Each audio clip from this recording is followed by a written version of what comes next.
Selamat siang teman-teman, dimanapun kalian berada. Ketemu lagi dengan aku, Rahmat Adian. Di sini aku ingin berbagi cerita tentang pengalaman aku pada saat terpapar virus COVID, dan itu sempat berlangsung selama 14 hingga 15 hari. Gejalanya itu seperti demam, meriang, eh, terus perasaan kita tuh seperti orang kedinginan. Sedangkan pada waktu itu siang hari panas. Nah, itu saya masih berada di jalanan dan saya coba pulang ke rumah. Saya langsung beristirahat, masuk kamar, langsung saya makan obat penurun panas. Jadi panasnya itu tidak turun, tapi tetap berlanjut sampai senja hari atau mendekat maghrib. Nah, pada waktu itu panas saya mulai mereda sedikit, karena waktu itu saya tidak mengukur ya panas badan waktu itu, jadi saya nggak tahu. Jadi saya merasa seperti agak sedikit keringatan setelah memakan obat penurun panas. Nah, pada saat menjelang malam itu panas saya sudah mulai naik. Saya coba menggunakan pengukur suhu badan, yaitu sudah di kisaran 37,5 waktu itu. Nah, sampai menjelang Isya sudah 38 lebih. Nah, pada malam itu saya memang belum ada obat sama sekali, jadi saya hanya makan obat penurun panas badan saja. Dan setelah keesokan harinya itu pada saat pagi harinya itu badan saya sempat turun panasnya ya di sekitar 37. Dia memang turun panas badannya, tapi tidak langsung 36 seperti suhu badan normal pada umumnya ya, suhu badan orang sehat pada umumnya. Hanya dia bertahan di kisaran 37. Nah, jadi waktu itu saya coba ke dokter untuk mendapatkan obat. Di sana saya sempat dicek tekanan saya, alhamdulillah waktu itu normal. Tapi saya di shoot ya, dahi saya, dan ternyata di situ panas saya tinggi sekali. Nah, jadi saya disarankan waktu itu untuk di swab. Akhirnya saya coba untuk swab, dan di situ saya terkonfirmasi positif COVID. Nah, setelah memasuki hari yang ketiga, itu yang saya rasakan adalah demam, menggigil. Itu untuk menyentuh air saja saya rasa kedinginan sekali, seperti kita menyentuh air es. Nah, di hari ketiga itu udah mulai timbul batuk, tapi batuknya itu tidak ada lendirnya. Batuknya itu seperti kayak diam di dalam dada gitu ya, seperti kayak nyangkut di tenggorokan tapi nggak bisa keluar. Dan dada ini rasanya sesak ya, rasanya kayak penuh. Entah kenapa kok tiba-tiba rasa penuh. Dan memang pada saat hari yang pertama sampai hari yang kedua itu tidak ada gejala flu yang saya rasakan, tidak ada gejala flu atau pilek, itu nggak ada. Tapi pada saat memasuki hari yang ketiga itu tiba-tiba sudah ada timbul batuk, dan batuknya itu kering ya, tidak ada lendirnya, dan dada ini rasanya seperti kayak penuh. Saya nggak tahu kenapa, apa sebabnya. Nah, itu nafsu makan saya masih ada, minum saya juga kuat, rasa atau lidah itu juga masih ada, penciuman saya juga masih ada. Dan saya coba tetap mengkonsumsi makanan atau buah-buahan ya, dan sayur itu tetap saya makan supaya jangan sampai badan saya itu lemas. Tapi panasnya waktu itu tetap di kisaran 38 lebih. Setelah saya makan nasi, saya makan obat, itu turun lagi, tapi hanya tetap di kisaran 37. Tidak langsung turun ke normal seperti badan orang sehat pada umumnya atau di 36,5, tapi hanya bertahan di sekitaran 37. Itu memasuki hari yang ketiga. Pada saat memasuki hari yang keempat itu ini yang memang harus diwaspadai dan membutuhkan tekad dan niat yang kuat, karena waktu itu nafsu makan saya hilang sama sekali. Minum itu pun minum hanya sedikit, kalaupun bisa minum itu rasanya pahit ya, tidak ada rasa apa-apa. Dan nafsu makan juga saya juga tidak ada, entah kenapa. Makan paling cuma 3 sendok 4 sendok tapi itu udah nafsu makan itu tiba-tiba hilang. Cuma saya tetap barengi mengkonsumsi buah-buahan seperti pir, seperti apalagi itu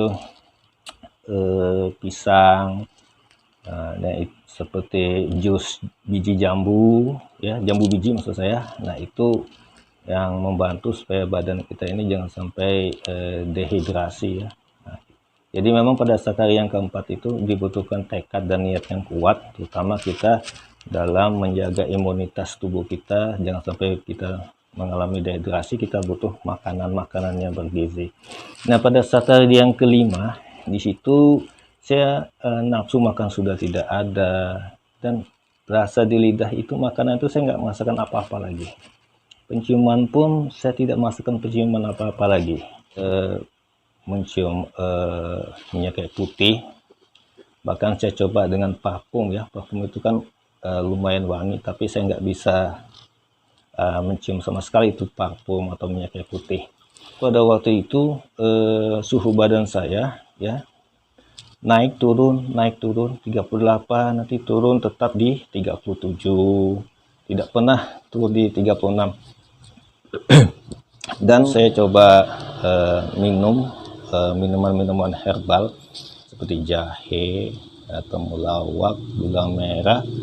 Nah, biasanya itu direbus, diminum. Itu saya selalu minum itu pada saat siang hari atau setelah makan, setelah isya.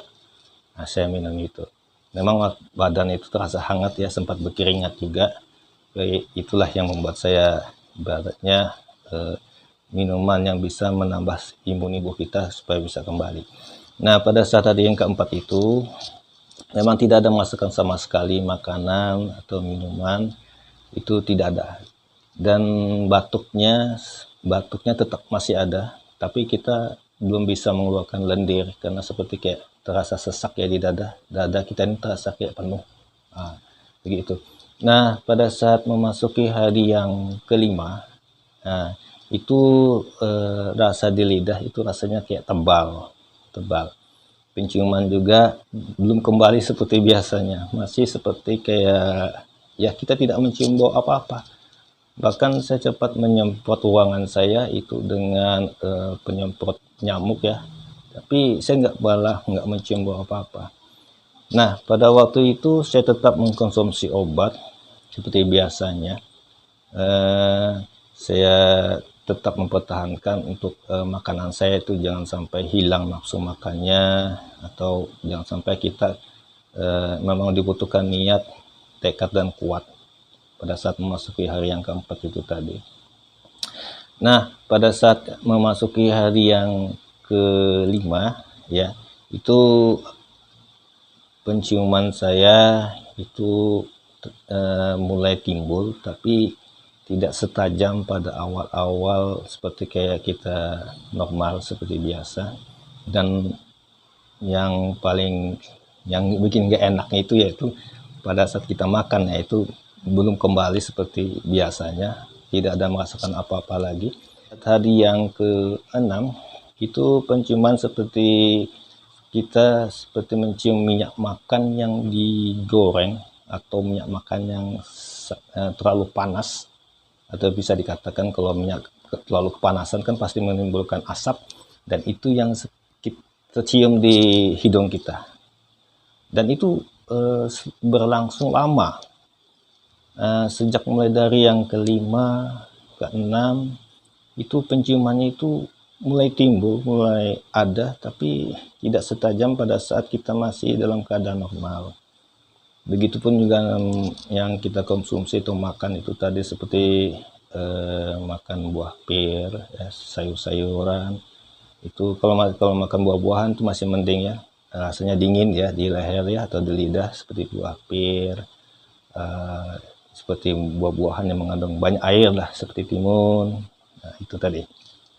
Dan dibarengi juga dengan minuman-minuman herbal seperti jahe itu tadi, gula merah, temulawak, dan yang lain ya, itu dipanasi atau direbus, dan itu kita konsumsi juga. Nah, pada saat memasuki hari yang ke-6 ya, waktu itu masuk hari ke-6, itu suhu badan saya sudah mulai normal ya, di kisaran 36, yang saya ingat waktu itu 36,5. Nah, itu sudah mulai turun ya pada saat hari yang ke-6. Nah, pada saat hari yang ke-5 itu masih tetap di kisaran 37. Dan batuknya waktu itu saya mulai batuk satu-satu ya, nggak seperti ya hari yang ke-3, 4 itu batuknya sambung menyambung. Jadi nggak tahu kenapa kok bisa batuk pada saat pertama kali terkonfirmasi COVID itu tadi. Tidak ada selesma, tidak ada flu, tapi tiba-tiba batuk, kepala pening, sakit, dan tiba-tiba meriang atau demam seperti itu. Nah, pada saat memasuki hari yang ke-7 itu rasa di makanan itu yang ada di dalam lidah saya itu hanya rasa seperti kayak kita makan garam, asin. Jadi hanya bisa merasakan satu rasa saja, cuma rasa asin. Dan penciuman juga itu maupun parfum ataupun minyak kayu putih itu baunya sama. Seperti kayak minyak makan yang dipanasi, terlalu panas, dan aromanya seperti itu. Jadi pada saat memasuki hari yang ke-7 ya, dari yang ke-7 sudah dalam keadaan badan saya sudah sehat, sudah nggak panas lagi. Cuma yang anehnya itu lidah ini untuk mengkonsumsi makan itu masih tetap terasa asin. Tapi jangan khawatir ya teman-teman ya, memang pada saat lidah kita udah mulai merasakan asin, pada saat mulai penciuman kita udah mulai mencium aroma ya seperti itu sebenarnya adalah mulai membaiknya rasa indera perasa lidah kita ya. Penciuman kita sudah mulai mau baik kembali, cuma dia butuh waktu, nggak langsung bisa mencium aroma, langsung bisa merasakan makanan, tapi dia sedikit demi sedikit dia mulai kembali. Nah, pada saat memasuki hari yang ke-8 itu penciuman seperti biasa sama ya, itu memang butuh waktu ya untuk mengembalikan penciuman kita tuh seperti harus normal kembali, itu butuh waktu. Kalau dihitung mungkin sekitar 3 harian kali. Begitupun juga dengan lidah, itu masih yang kita rasakan masih rasa asin, walaupun badan kita, suhu kita sudah normal seperti biasa di kisaran sekitar 36,5 atau 36,4.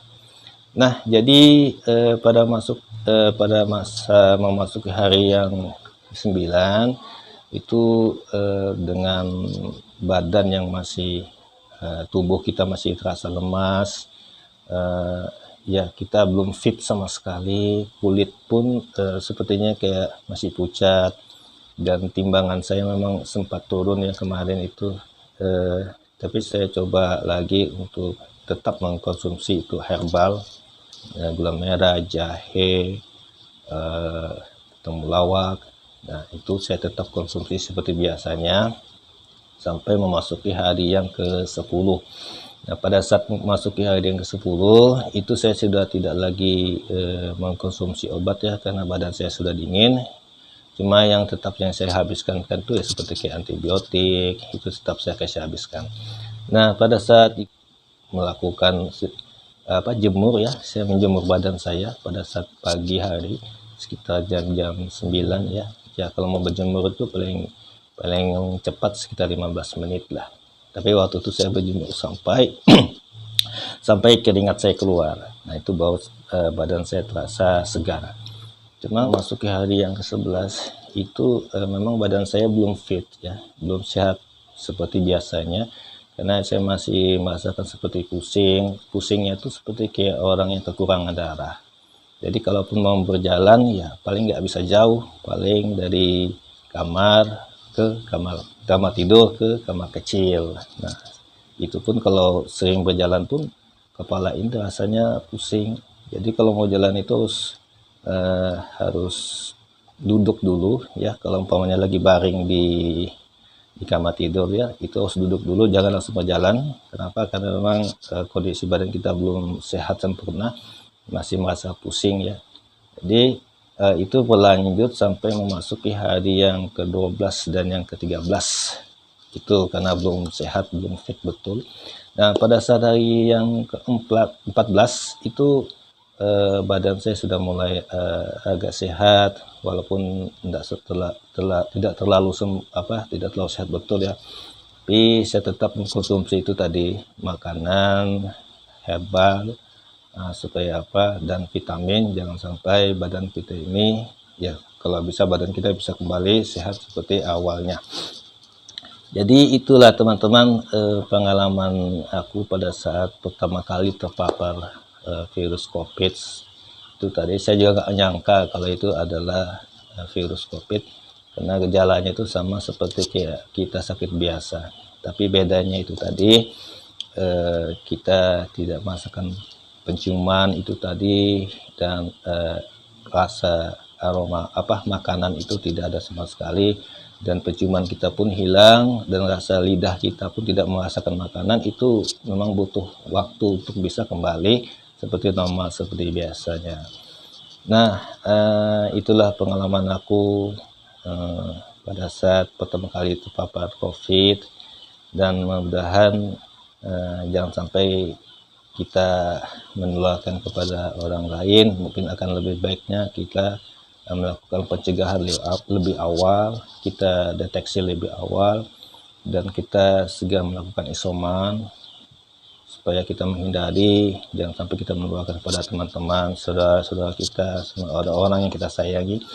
Dan jangan lupa untuk tetap jaga kesehatan, protokol kesehatan ya, mencuci tangan, menjaga jarak, dan jangan sampai kita bila ada kerumunan ya, kita kalau bisa kita jauh ya, jangan sampai kita nanti pulang ke rumah justru kita akan membawa virus yang bisa nanti mengakibatkan keluarga atau saudara kita tertular karena kita. Jadi itu berawal dari diri kita, dan semua teman-teman pada saat kita terpapar COVID itu tadi memang dibutuhkan tekad yang kuat ya, niat yang kuat. Kenapa? Karena ada kalanya di situ kita merasakan titik lemah. Titik lemahnya itu biasanya timbul pada saat kita tidak ada nafsu makan, tidak ingin minum. Nah, itulah dibutuhkan kekuatan dari diri kita sendiri, dan yang bisa menyembuhkan diri kita itu yaitu tergantung tekad dan niat kita itu tadi. Oke lah teman-teman, ini aja sedikit yang bisa aku sampaikan pengalaman aku pada saat terpapar COVID-19. Jangan lupa untuk diberi dukungan ya, di subscribe, tekan tombol like-nya, dan bagikan kepada teman-teman yang lain. Semoga mereka bisa memahami bahwa COVID-19 ini memang penyakit yang tidak bisa kita lihat ya, tidak bisa kita raba, tapi hanya bisa kita lakukan pencegahan. Pencegahannya itu yaitu dengan segera melakukan isoman, jangan sampai keluarga dan kita, ya, orang tua terutama ya, yang kita sayangi harus kita bawa pulang ke rumah penyakitnya. Nah itu. Oke, sekian aja dulu teman-teman yang bisa saya sampaikan. Mudah-mudahan ini ada bermanfaat. Semoga nanti kita selalu dalam keadaan sehat, selalu dalam lindungannya, dan tetap mematuhi protokol kesehatan. Sekian dulu dari saya. Assalamualaikum warahmatullahi wabarakatuh.